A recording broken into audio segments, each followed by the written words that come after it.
Okay, hey, welcome everybody to another episode of The Dig.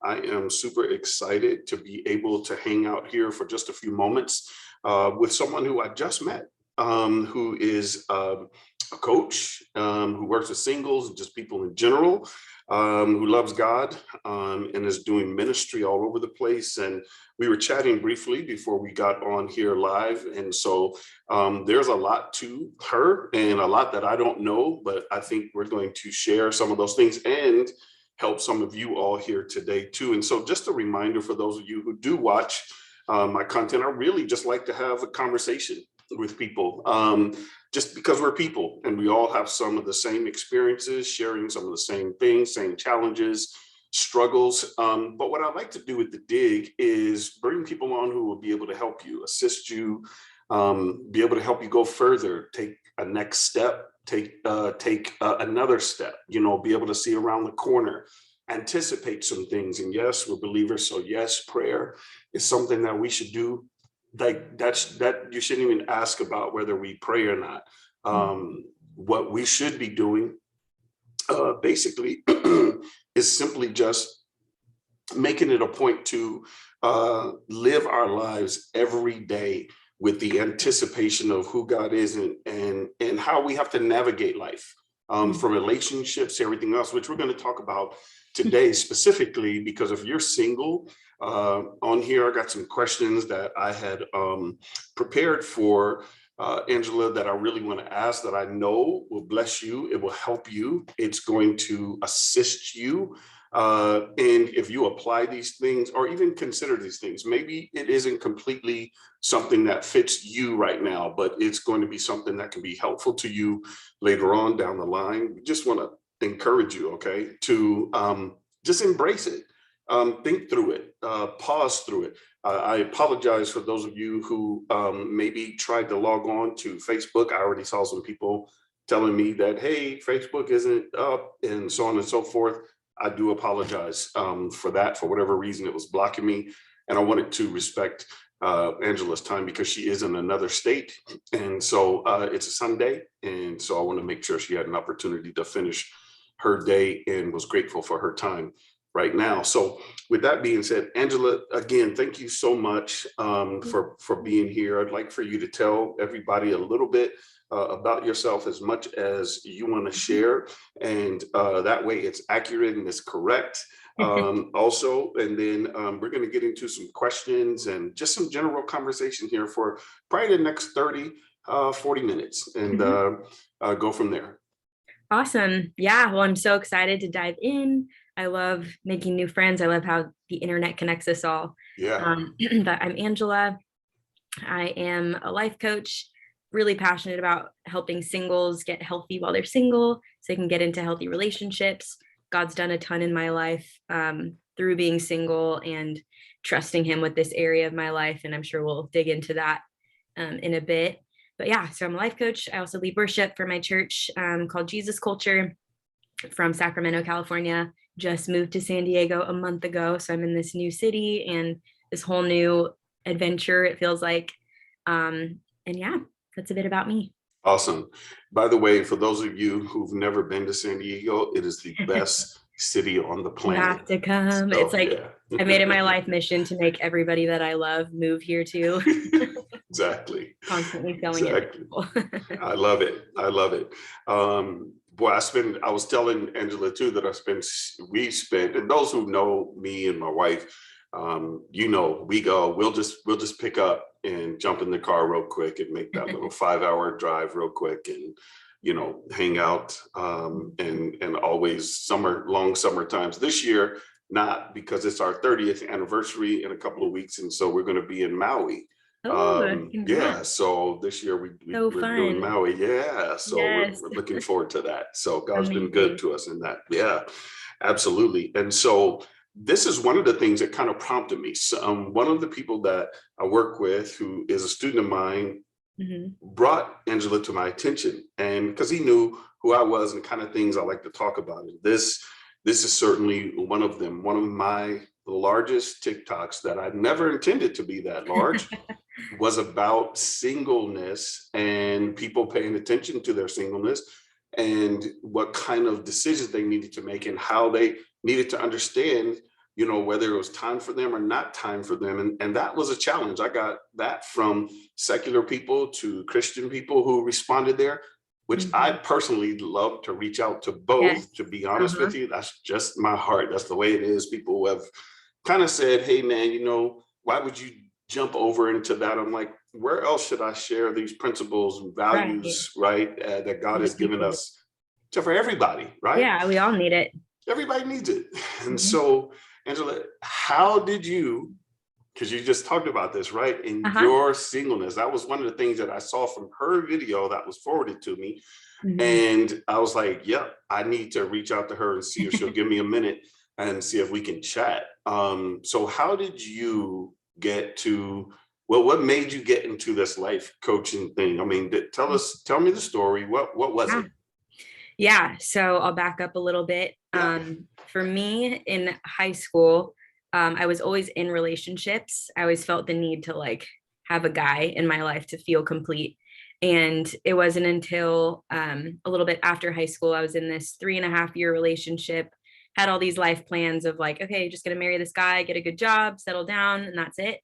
But God spoke to me. I was at a church conference, and God just spoke to me and said, what would your life look like without any fear?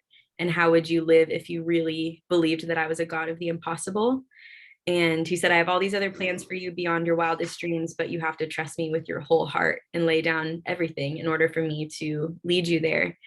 And in that moment, it's like my capacity to dream just expanded, because I never thought like, actually, yeah, what would my life look like if I believed that anything was possible? And I just got this like, it's like something in me woke up.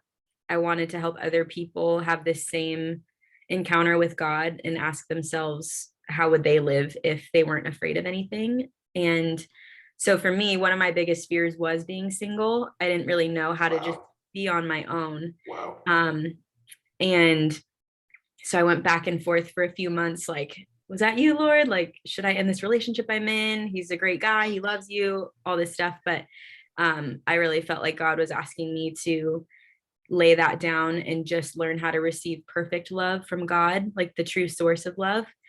And Wow. so, yeah, so I ended up ending that relationship, which for me felt like laying down my whole future and everything. And I was like, all right, Lord, no strings attached, do whatever you want with my life. And it was through that that I really got to know God in an intimate way. And I had so many moments of like feeling lonely, feeling anxious, like didn't know what was going to come of my life. And it was in those moments that I would feel God's peace just overwhelm me. And so, yeah, I went through this process of being single and really getting to know God. And through that, getting to know who he made me to be and what I was passionate about, what I was called to. And so that's kind of how I developed this passion to help other singles, I think, because I started to see the value of spending time with just God. And that's how I got into worship leading and like found coaching after college and all of that. So, yeah, that's I love it. Wow. kind of how it happened. That's a really rich, really deep. I didn't know that, everybody. So I wow, I have so many questions from that question Yeah. um, about that. That's a really bold, really strong move that I personally believe, and it doesn't matter what I believe, but I personally believe that's going to set you up literally for the rest of your life. Because Mhm. man, that ran through me when you Oh. said that God said, what would it look like for you to live, Mhm. believing that I could do anything, that I was a God of the impossible? That is powerful. But you made this decision.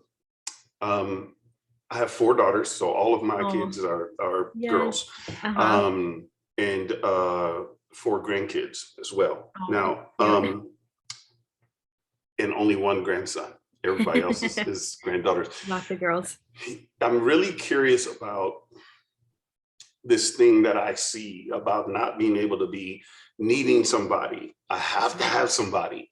Yeah. I remember our daughter, who she's 28. She is now married and has the newest granddaughter, Ellie, Mhm. Eliana. It's it's interesting. I remember she spent a large portion of that 19 to right around 24 with Yeah. this amazing struggle. There's nobody and this, that, and the other, and I Yep. can't. And so then she was Mhm. like, I'm the perpetual show up at all of my friends' wedding Yeah. person and celebrate them while they're getting married. And Yeah. it was interesting. The moment she stopped, Angela, Mhm. a friend invited her to a game night with Mhm. some other people, young adults that were hanging out, doing Bible studies, prayer stuff, just hanging, doing Yeah. stuff. Mhm. And that's where she met her husband. She wasn't even thinking Wow. about it, right? She Yeah. wasn't even thinking about, oh yeah, they can just. And Mhm. so I love that. she spent so much time though with this. It's never gonna happen. Yep. Been What there. what was going on with you Uh-huh. so we can help somebody else? Yeah. Excuse me. So we can help somebody else. What was going on with you when you were thinking that? What did you Mhm. learn about that season in your Yeah. life that now you can turn around and help somebody else? Mhm. Yeah, well, I mean, I'm still in it. So since that point, I've dated different people. I've been in different relationships that felt more serious, that were heading towards marriage, that weren't the right fit. Okay. And so I'm still single. I'm 29. And so, yeah, I feel like um, for me, it's come in waves. There have been like seasons that have felt harder than others when I've been a bridesmaid like 10 times, and you're so happy for your friends, but you're also like, oh, this is hard. And so I think something that someone said to me that has always stuck with me is that surrender is not a one-time decision, it's a daily choice. Wow. And so, I would kind of look at it as like, well, God, I already surrendered that area of my life to you. Like, where's my husband now? But I try to remind myself that it's surrender is a daily thing. And so, I feel like I'm at a point now in my life.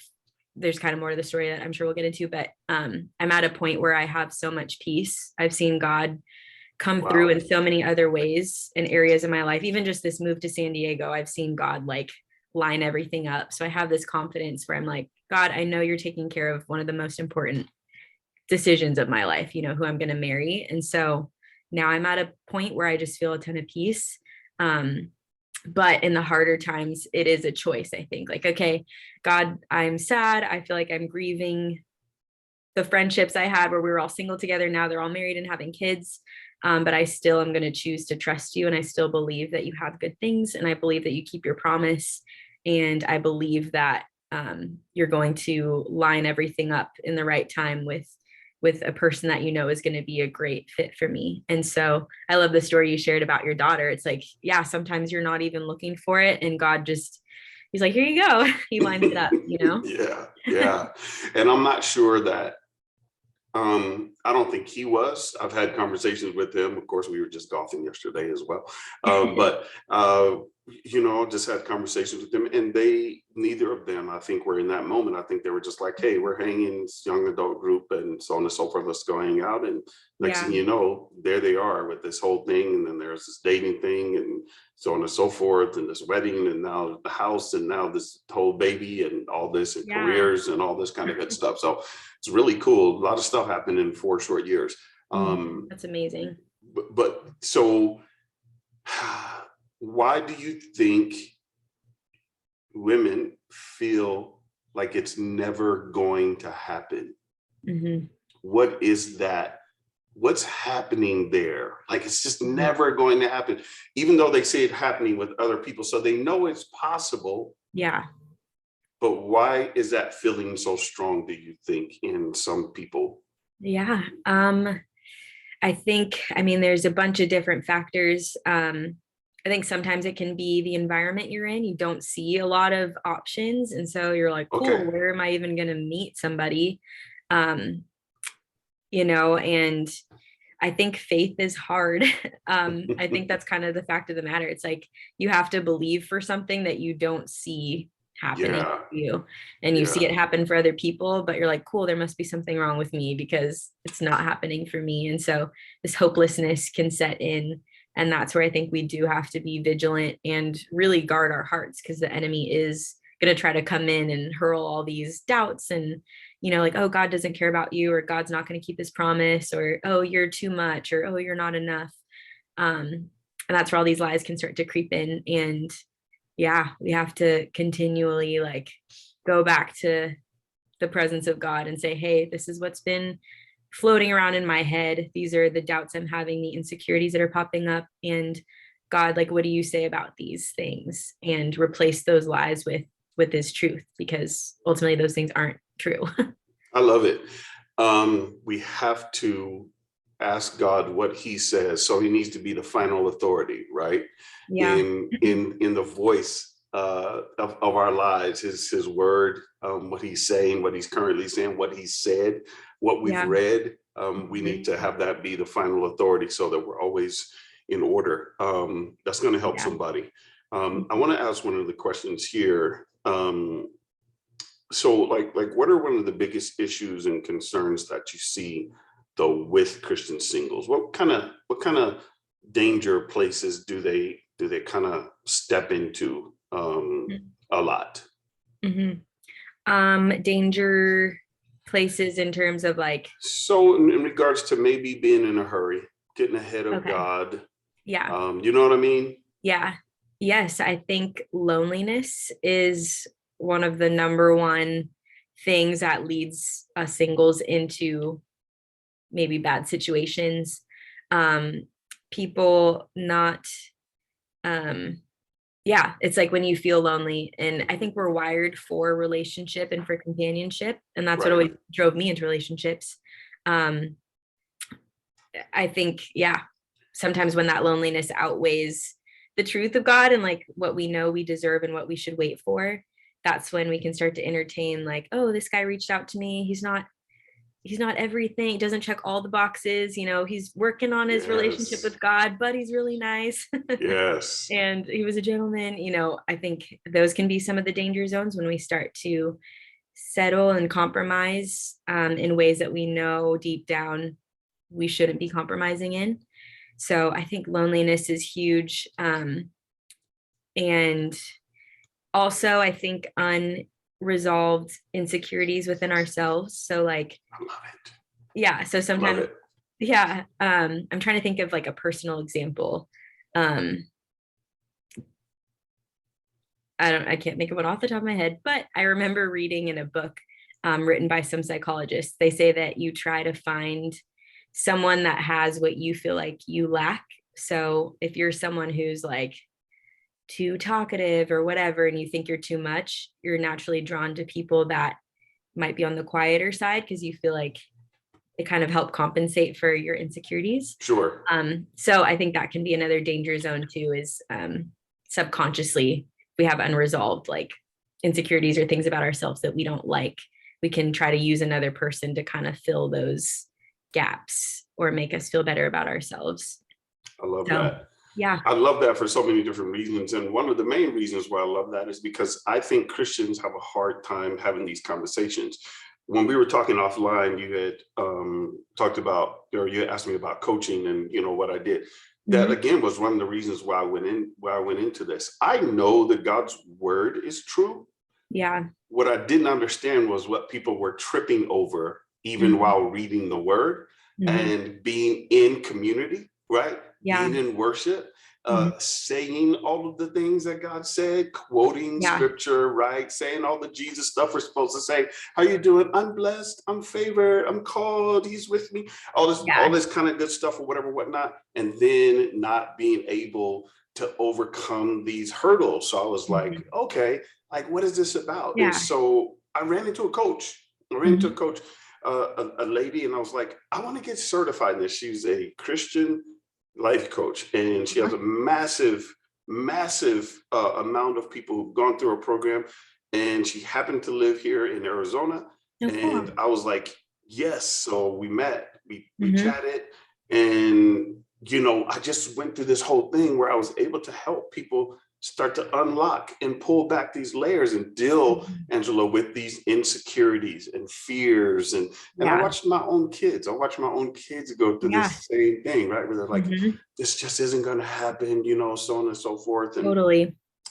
I wanted to see why, because I was like, this isn't an issue of whether or not the word works. This Yeah. is an issue of what kind of roadblocks I have set up emotionally, mentally, my Mhm. insecurities, my fears, my proclivities, maybe how Mhm. I grew up, maybe how someone raised me, even. Yeah. So I even take people as far back to that. And I say, I don't know your parents, and I'm sure they meant well, and I'm sure they used the tools that Mhm. they had, but Right. did they set you up for failure? Mhm. Also, these are hard questions, but these are questions that I wanted to ask believers so Yeah. that they wouldn't just say, I just believe that God or just do it. And I was like, Yeah.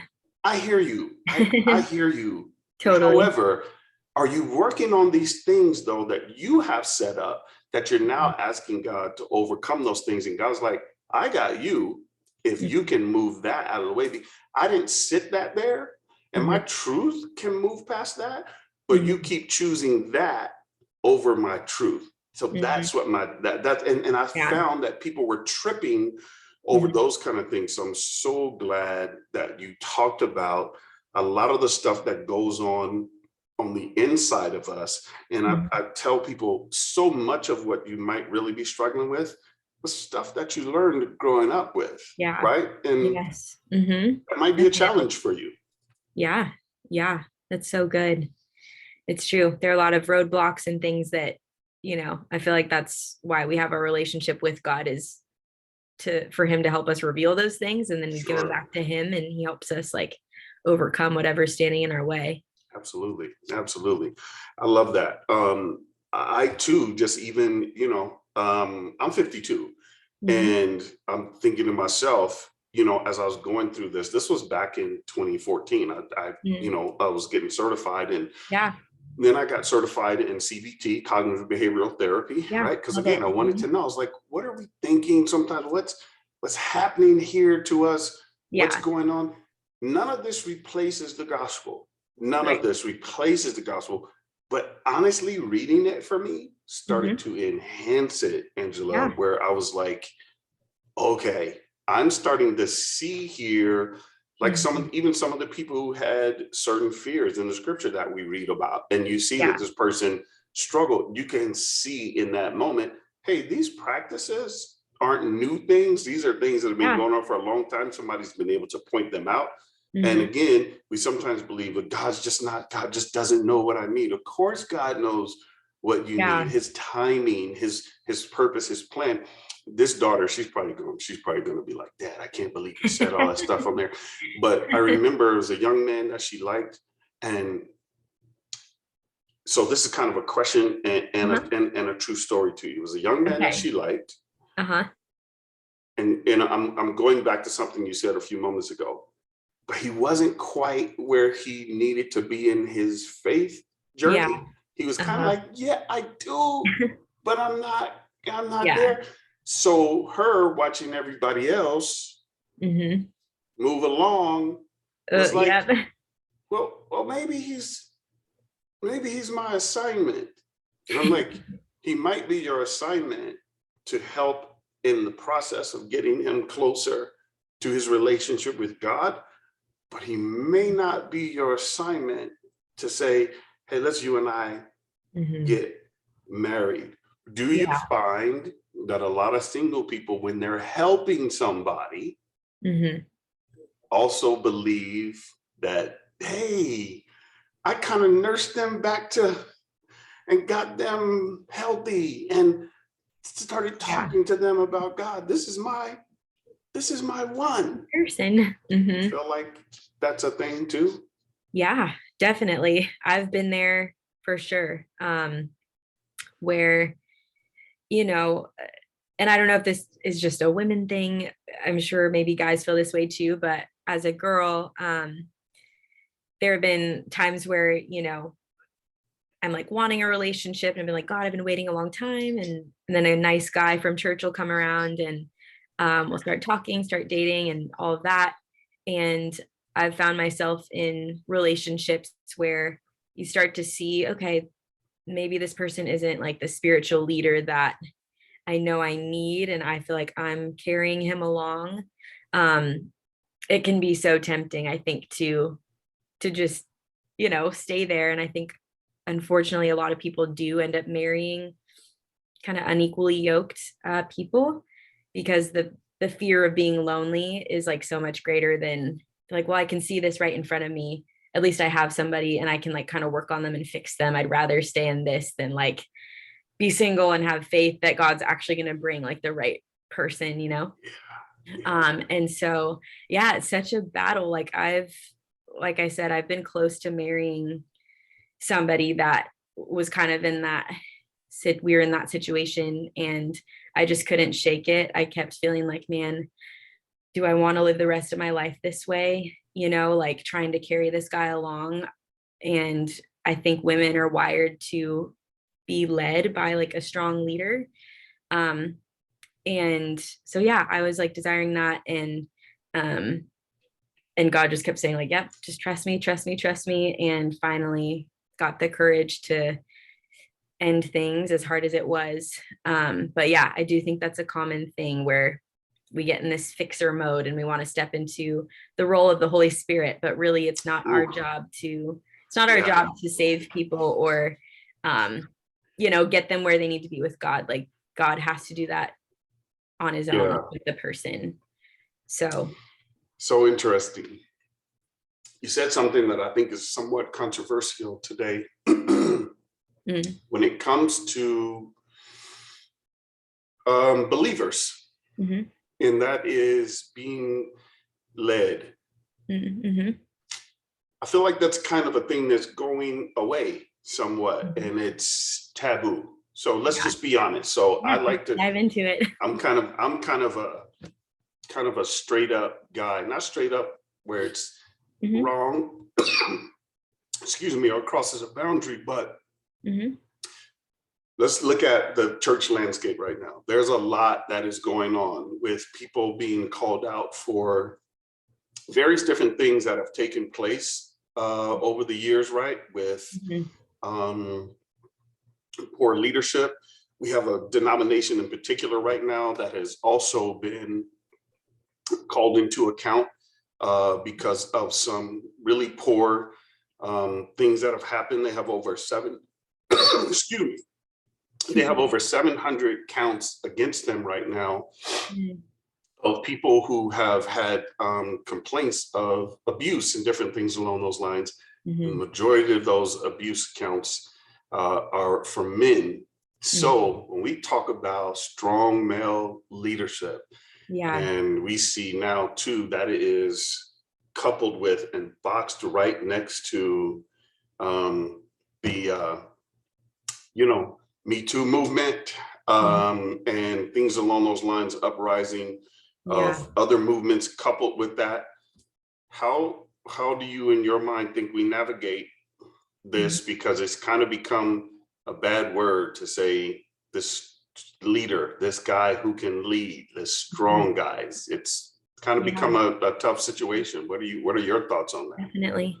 Yeah, to me it's heartbreaking, abuse that has gone on in the church and outside of the church. I think that as human beings, we're all susceptible to sin, and no one is immune to like falling into horrible things, and messing up. And so to me, it breaks my heart that that happens at all. And I think that, the Bible mentions how men are the head of the households. It says, wives, submit to your husbands, just as husbands submit to The Lord. their wives, just like, submit to the Lord, just as like Christ died for the church. So I feel like that verse is God's design for women to trust their husband's leadership and for men to lay their lives down for their wives, just like Christ did for us.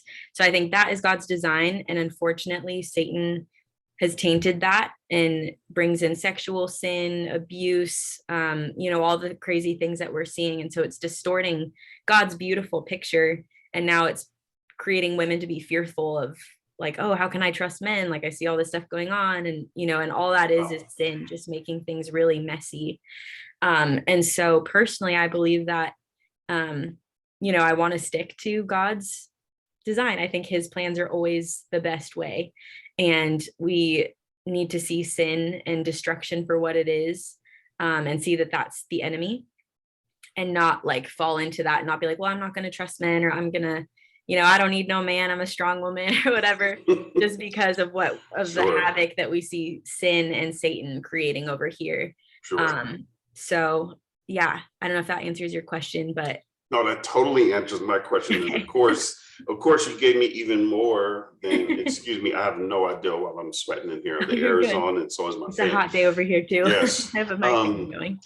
Yeah, you totally answered my question and even more. I love what you said, because I think that's the angle that we are going to ultimately have to approach this by, which is, what is God's design for us? Mhm. And again, that's another thing that I think that people are like, hey, I've waited for God's design. I thought this guy was in God's design. Mhm. That's a lot of the pushback that I get on my TikTok. It was Mhm. interesting, for whatever reason. I started probably about 2 months ago.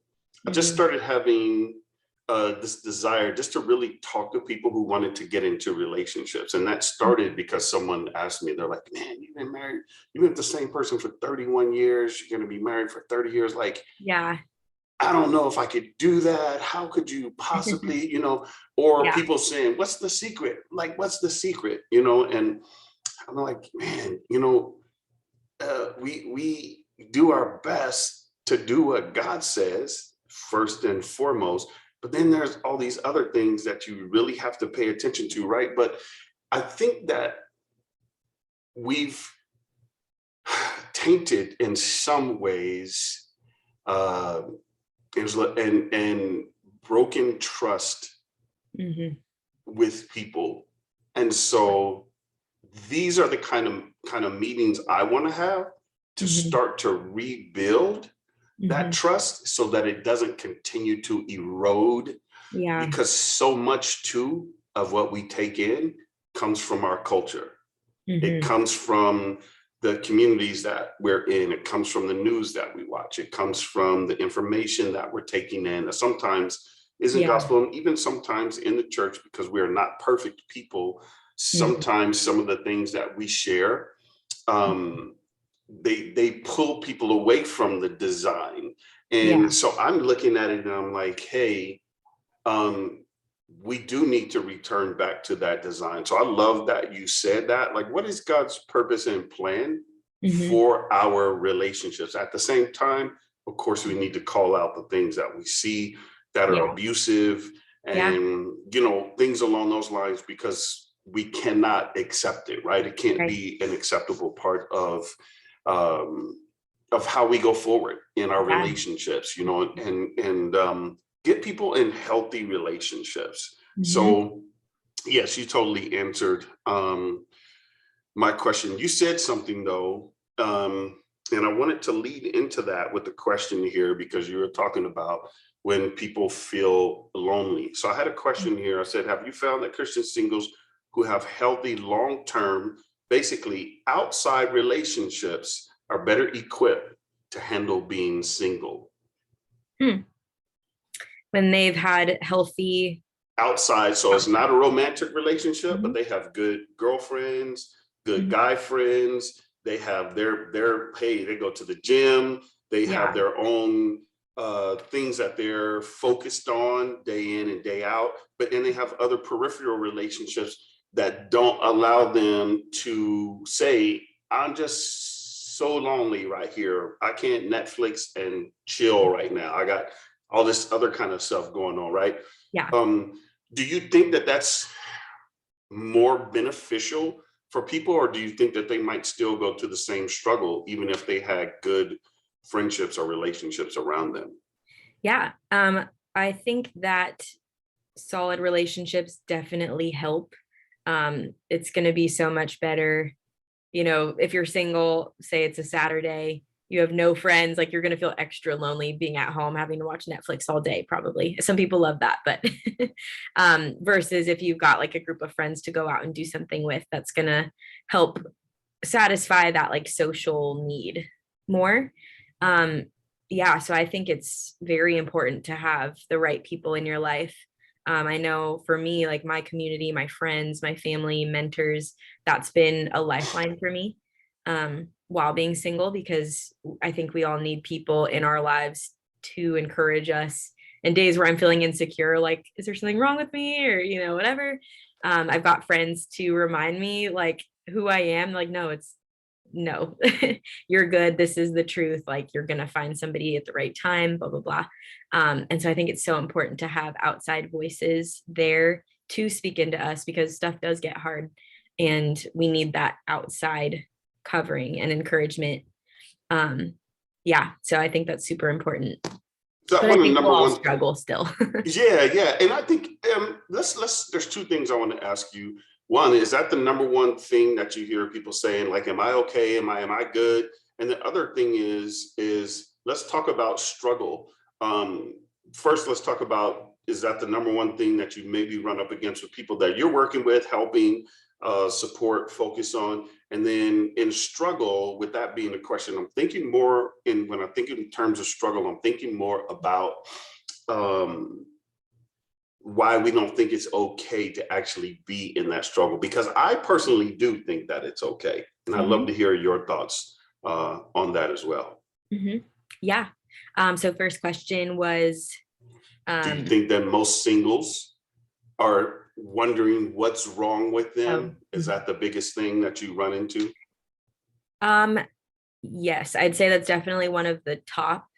I actually, interestingly enough, feel like the most common thing I hear is people kind of blaming the other gender, if that makes sense. Like, so for women, it's like, oh, there's not enough guys, or like guys are too passive these days, or this guy, blah, blah, blah. And I've heard guys say similar things like, oh, girls are too, they've got, I don't know, keep getting rejected by women and blah, blah, blah. And so I think that's what I hear the most of. But definitely after that, kind of accusing the other side, then I think people look internally like, well, maybe it's me. Is there something wrong with me, or my personality, or the way I look? So those are probably the most common. So I'm really curious about something before we go. First of all, thank you for the answer, but I'm really curious about something else here. They're saying that guys are too passive. Really? Like, so what does the strength look like that isn't passive? What is that other person look like that's not passive? What should they be possessing? Because some of the young ladies that I've pastored, that I work with, and having my own young ladies as daughters, some of the strength is too much strength, or right, it's arrogance almost. So what is that ideal? Definitely. What's that ideal line? I think there's people all over the spectrum. Maybe it's a California thing too, I'm not sure, but it's possible. Yes. But in my experience and the people that I've talked to and work with, it seems like there's so many options that, like, there's a lot of ghosting that happens where maybe you'll go on a date with someone and the guys will be kind of passive, like, oh, well, where do you want to go? Like, they won't plan the date. No follow up after. And it's just kind of this like confusing, what is this? Like, not a lot of communication. And then, like you said, is the other end too, where maybe guys can come on a little too strong or too whatever. And so I think the sweet spot, just from a girl's perspective, is someone that can clearly communicate their intentions, like, hey, I'm interested in getting to know you. Would you like to go get coffee, or like go get dinner?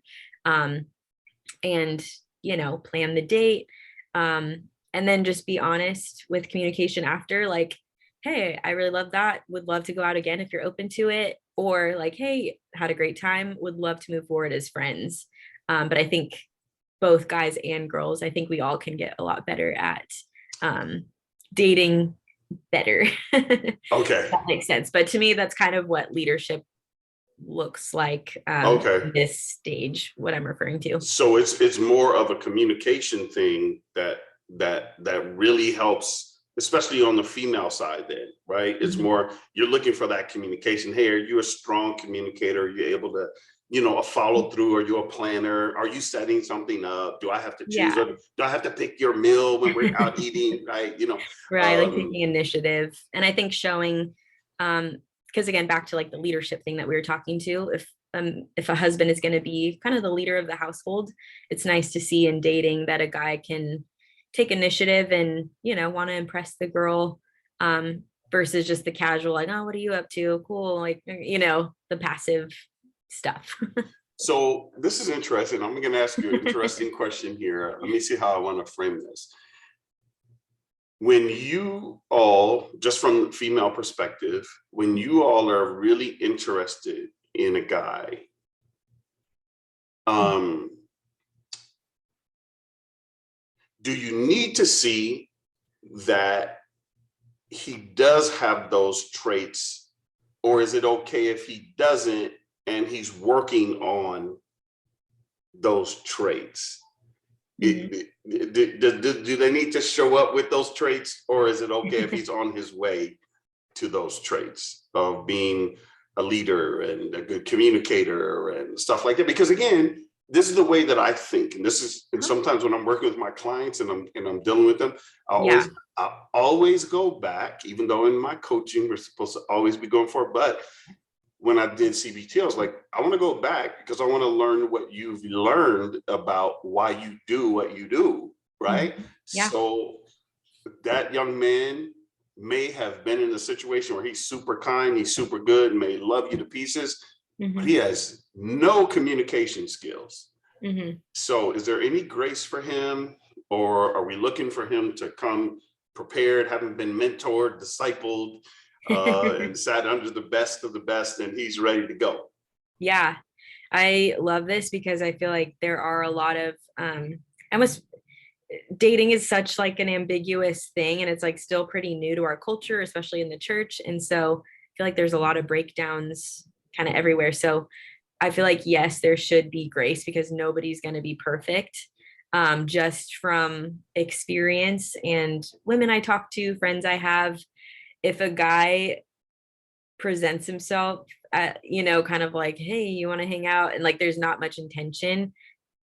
I know that like the women are not going to be very impressed. Okay. Um, and so, yeah, it's like, but then there might be other girls that maybe don't care as much, Sure. if that makes sense. Sure. Um, yeah, but I think character is the most important thing. So like, if you do get on the date or hang out a few times, and you see the person's character, that they're humble and love the Lord and kind and a gentleman and all those things, yeah, to me that's most important. um and there's grace for, again, like no one's going to be perfect. I just think it's wise for guys, if they want to impress a girl, to put their best foot forward and take initiative and, do what he can to impress the girl and make a good first impression. There you go, guys. There you go. And I'm trying to help you. I'm trying to help you. So if you're watching this and you see this and you weren't intended on seeing it, but you got to this part, that's helpful for Freebie for you. you. There you go. There you go. That's great. Let's talk about this ideal of struggle, because I love this. Yeah. I used to, early on in my Christianity, and of course, like I said, I grew up under church pew, so I'm just a church kid. That's just the Yes. way it is. Um, and so I found even a lot of just my own personal journey, not dating, not any of that. My personal journey was, I thought my struggle meant that I wasn't in faith. I thought my struggle meant that I didn't love God enough. I thought my struggle meant that I didn't know enough word. I thought my struggle meant that I needed to be in more community. I thought my struggle was all of those things. But Yeah. I personally had gotten to a point, and I'm still there, where I embrace struggle because I see it all throughout the scripture. Hannah wanting the Yeah. baby, right? Hmm.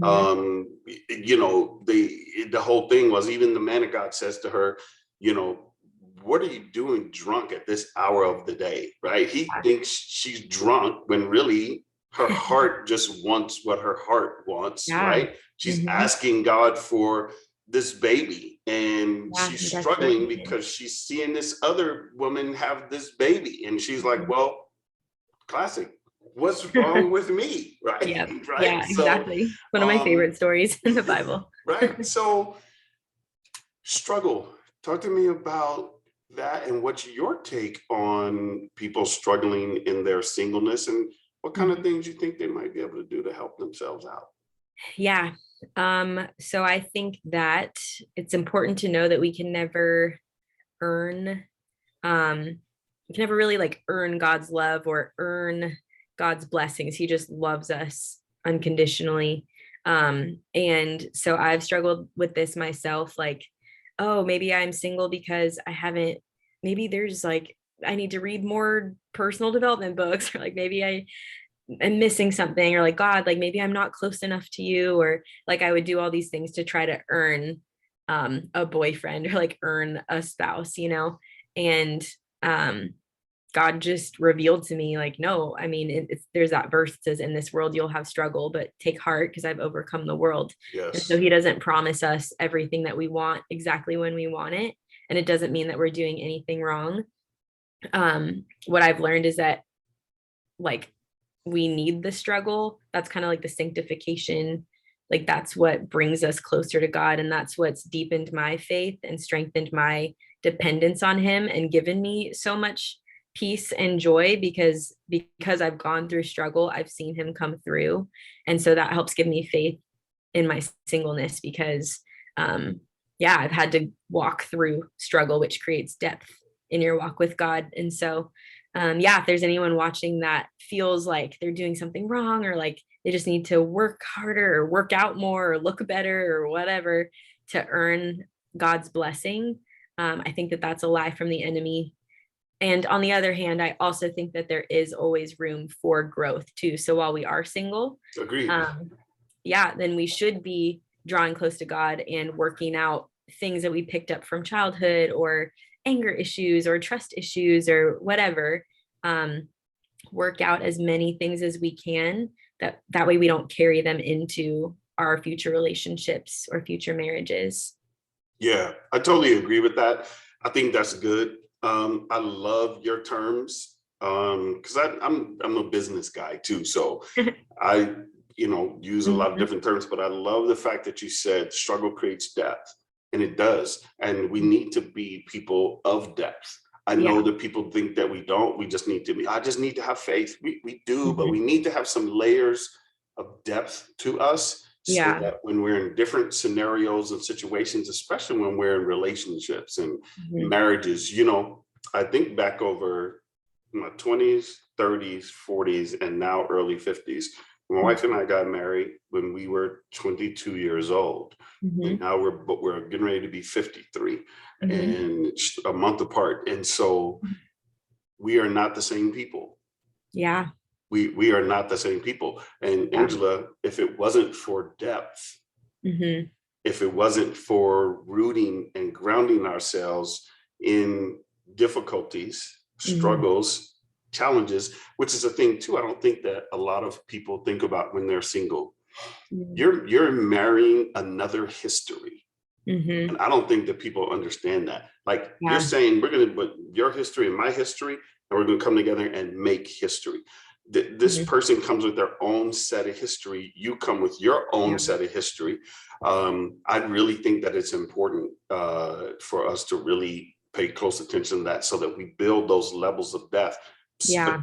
Some of them faith, right? Mhm. And some of them experiences, right? Mhm. And some of them things of, that was built, this capacity was built in me because it was what God allowed me to see and walk through, but I knew that he Mhm. kept me through it all, right? He was with Yeah. me, for me in Yeah. that. And So good. I think that that's really important, which leads me to this question here, because I just looked at the clock and I was like, I've had her on here for almost an hour. Yep, I've Um, loved it.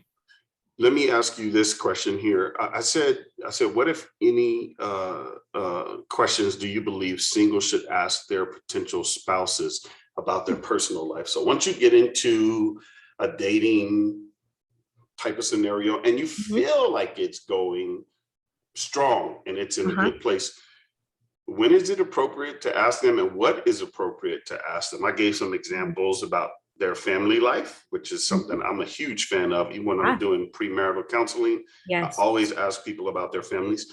I always ask people about their intimacy history, because people struggle with that. They'll go, "Ooh, wow, I didn't know we were going to talk about that." And I was like, "We're going to talk about that, because if you Yeah, haven't talked about it with important. this person needs to know Mhm. where you've been or whatever and what has taken place. They just need to know. I think it's only fair." I talked Yeah. about their financial status. Do they have good credit, right? Or Mhm. are they in bad financial situation? What do they do with money? Is it, Mhm. does he like to buy the latest and the greatest, and does she have to have, go to the best nail place, hair place, whatever the scenario is? And Yeah. do they save money? Do they are they sowers into the kingdom? Are they investors into other things? Mhm. When do you think it's appropriate to start asking those questions, and Mhm. at that level? Yeah. It might vary from relationship to relationship and people's comfortability levels and all of that. But I think when you've both, well, I think it can go in phases. So, when you're first getting to know each other, you can ask more of the basic things like, oh, what was your family like growing up? What was your childhood like? And then as your commitment strengthens, and you're getting more and more serious, that's when I think the vulnerability can increase a bit more.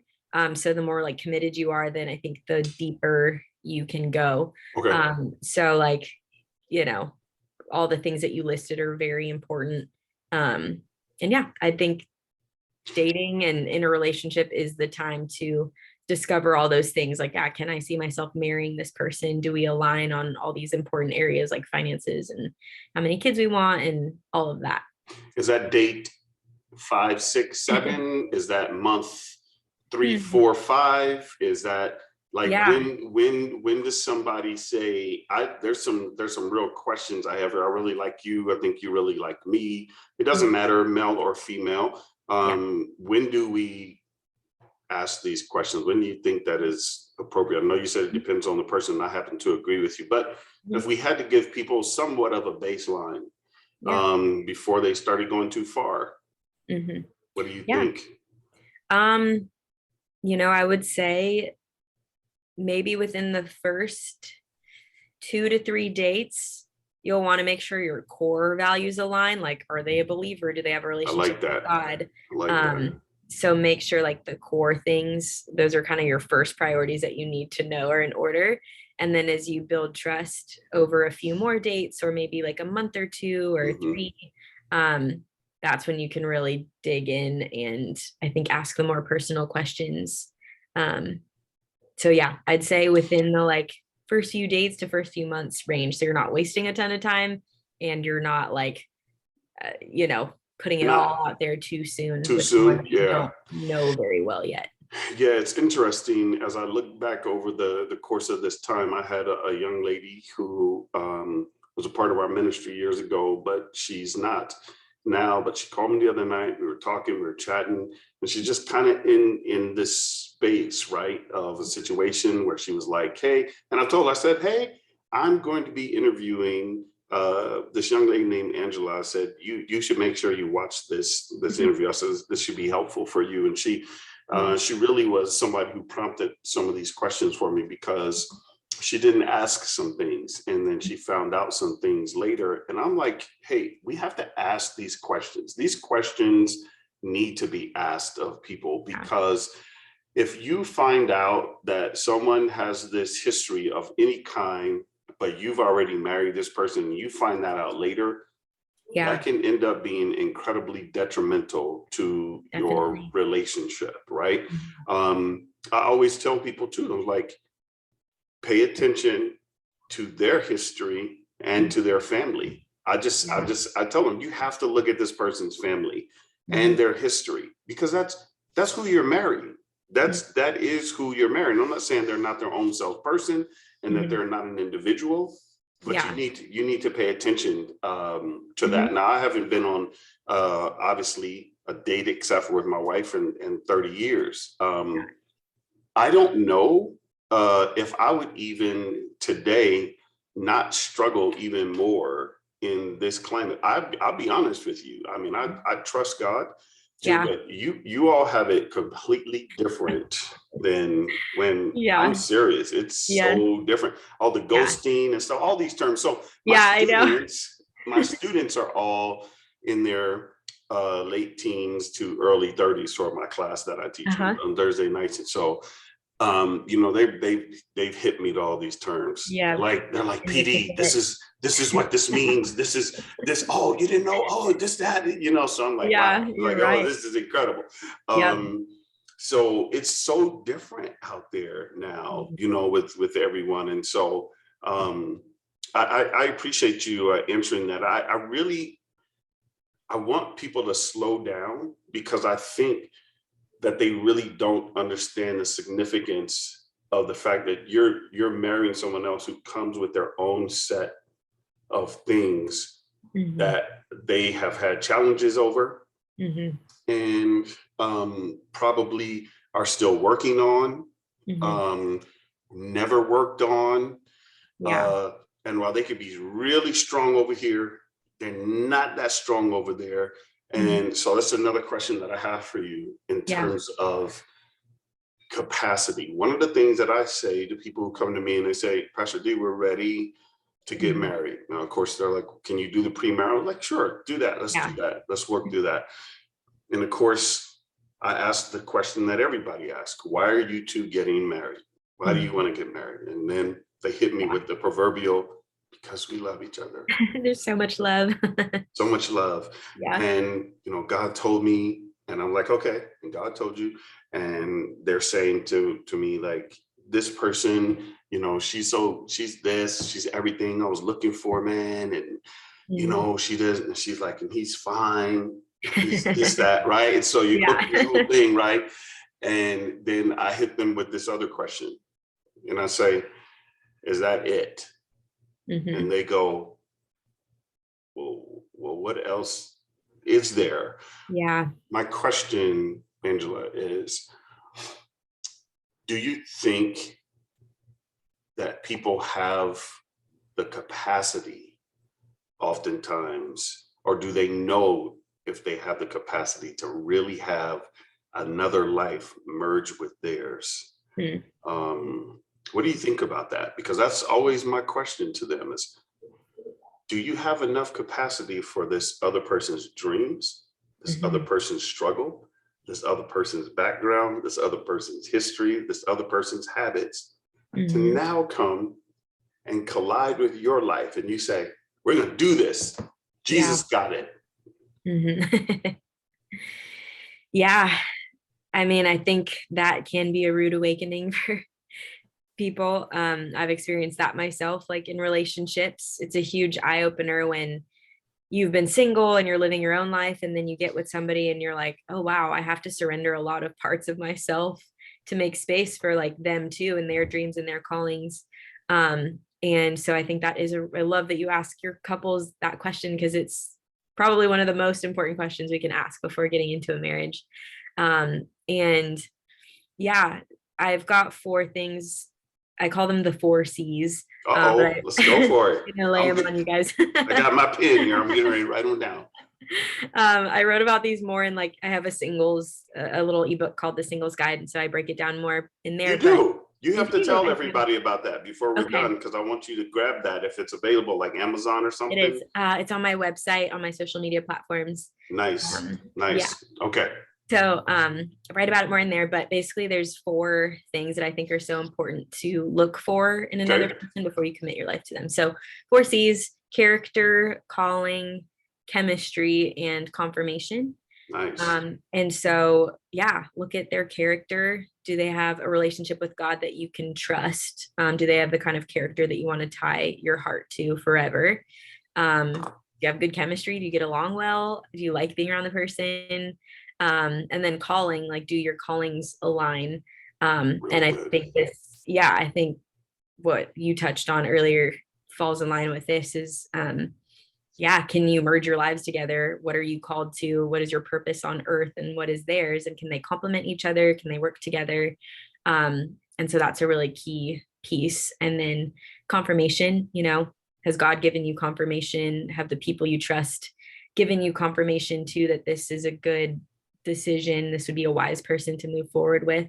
So I think asking ourselves all four of those things, I like using them as a guideline when I'm just getting to know people, and I also like that. when it's more serious to Yeah, I your like close that. marriage.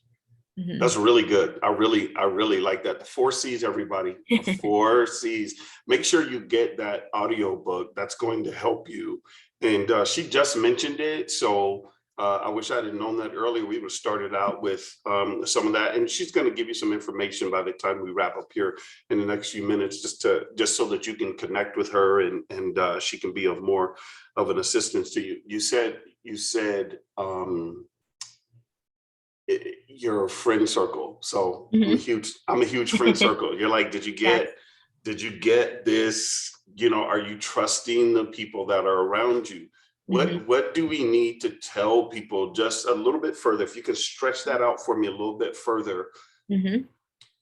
what question do single people need to ask their Mm. friends about the people that they're dating or Yeah. considering dating? What are Mhm. those? What are those? Yeah. I mean, I know we have these What does four, that look like? but Mhm. what does that look like? Yeah, to me, I think we all should be dating in community. And what that looks like to me is um, the person you're getting to know or you're in a relationship with, like bring them around your friends, go on double dates, like have game nights, just hang out so other people can get a sense of this person too. Because a lot of times when we're in a relationship, we've got rose colored glasses on. We're like, oh, they're perfect. But other people can help point out, actually, I didn't like the way they spoke to you this way. I sense like some pride or like an anger issue or whatever. I just think it's so important to bring whoever it is that we're dating around the people in our lives, whether it's friends or family or a mentor or a counselor or a coach or whatever. But just having these people in our lives that we can say, hey, what do you think of this person? Um, do you feel like we could be a good match? Like, and I'm not saying open that up to the whole world, but I think it's important to have at least just a few key people that we really trust and that want the best for us to also give their discerning advice. I love that. I'm gonna give you a round of quick questions here because, as I said, I'm not going to hold you because we're past time Love here. it. That I said so. Should singles reveal mental or emotional challenges that they have Should singles reveal them to? to the person they're attempting to date? Should they say, "Hey, listen, I struggle with depression, anxiety, Mhm. whatever"? Do you think that that's an upfront, right away thing that people should say? I think that should come with time once trust is built a little bit. Um, I don't know if it's even natural, like when you're first making a friend or anything, to just start off with, "Hey, these are all my struggles." Yeah, So I think it is an important thing to talk about, for sure. But I think that can come with a little bit of time a little bit once of you've time. established, yeah, like, okay, we're intentionally getting to know each other, we're interested in each other. Hey, now that we've built this trust, you can see more of me, and like this is something that I struggle with. Yeah, I like Yeah. that. That's good. Another question I would want to pose to you is about people's theology, their backgrounds. Mhm. Two people say, "Hey, we both love God," Mhm. whatever. When should they talk about what their beliefs are, what they believe? Some people are super charismatic. Some Mhm. people are definitely more less charismatic. Other Mhm. people have more of a word driven life, different things along those lines. Yeah. And they may not necessarily share some of the same similarities theologically and even the way they interpret stuff. Mhm. How soon do you think those conversations should happen? I think that's a good one to talk about earlier on, um, because that probably is going to be more of a foundational component. And so, yeah, and it's not a super vulnerable thing. I wouldn't say you're like giving away a bunch of your heart by saying, oh, I go to this kind of church or I see things this way or whatever. I think that's a good one to talk about towards the beginning so you can get a sense of, where you're at, how that's going to align for you both. Yeah. Yeah. spiritually. Strengths and weaknesses. When do you think that should be talked about? This is a real strength of mine. Uh-huh. This is a real weakness of mine. Is that in a general conversation? Is that an intentional conversation? Is that Mhm. a getting to know you conversation? Where do you think that that has a place, or do you think it doesn't really need to be a place at all? I think, I mean, this is just my personal opinion. I feel like that can come up even, I mean, I even talk about that stuff with friends that I'm meeting, like, so I think earlier on, if it comes up in conversation, that's great. If it naturally comes up later, or you just kind of see that in the other person, I think that's fine too. As long as you can like address see what the weaknesses are and see how you can see if those things work together, the strengths and Yeah. weaknesses. Um, what things do you see that consistently come up that's in others that singles overlook because they want it to work? Hmm. What do singles overlook? Lots of things. Is there um, one thing though that you say this, and I know there's a lot of things, but is there something that you are like this? This should be a deal breaker for most people, or something that should be really, mhm, really deeply considered? Is there mhm. anything like that that you see? Yeah, I think spiritual compatibility. Some people think, well, it's enough if they like believe in God and if they're Christian, but they could be on totally different levels with the Lord, you know. And so I think that's something that often gets overlooked is people just think, oh, it's good enough, we'll make it work. But it can be hard if you're not. Yeah. So would that be, as an example, like the person, male or female, who Uh-huh. simply is like, hey, yeah, I know I haven't been, in community for like a whole month or whatever, whatnot, and it's cool. I know when I start to feel like I'm drifting from God, and the other person's like, no, there's young adult group, there was service, we were there, you need to be in the regular teaching. Is that Mhm. how you would maybe give that as an example? The one person says they know, and they can even quote scripture. They can even tell you scripture. They can say it to you, but Mhm. their life isn't reflecting the relationship Mhm. necessarily with Christ at the level that the other persons might be. Would that be Mhm. an example of that for you? Yeah, I think so. um maybe someone's newer in their faith too, and the other person maybe is farther along, if that makes sense. Yes. um that can be tricky too, because then one person's kind of like trying to pull them along and teach them everything. But yeah, I think ultimately it comes down to like that drive or level of surrender. How much, what level of what level of surrender are you at? Yeah. Are you both like going after the Lord with the same level of passion, I think, Sure. and love for Sure. him? Yeah, totally. I get that. You're awesome. You're a great You're awesome. lady. And thank you so much. I wanted to close with this question. Mhm. And what do you want single people to know? What's one of the most important things that single people could know Mhm. today, and that you really feel is your message? If they're talking to Angela and somebody calls me and they're like, hey, Pastor D, I'm going through this. And I'm like, hey, I want to connect you with this young lady that I met, Angela. And, Mhm. here's her information. Here's her site, go there, do that, get the 4 C's, do this, or have her coach you, whatever. What, Yeah. what are they, what do you want to say? What's your message to singles? Yeah. I think going back to what we talked about earlier is what would your life look like without any fear? I love it. If you weren't afraid of being single, if you weren't afraid of being alone, what would your life look like? And I think that's when we can really make the most out of this time where we're single, because then you're going after God and He's showing you who you are, what you're passionate about, what you're called to. And I think life becomes so rich when we get rid of fear, and push through it. And so, yeah, I would just encourage anybody like who's watching and single, if you feel fear start to rise up, push through it and do it anyway, and you'll see God open up some really cool doors. And I think it's when we push through our fears that eventually, like, that makes space for God to lead us to the right person. I love that. And finally, what's next for Angela in this new move? We didn't really talk too much about that. We talked about it behind the scenes. Angela just moved to San Diego in the church where she is there. And what's next for you? What's happening with you? What are you looking forward to these next even 6 months of the year Yeah. comes to the second half?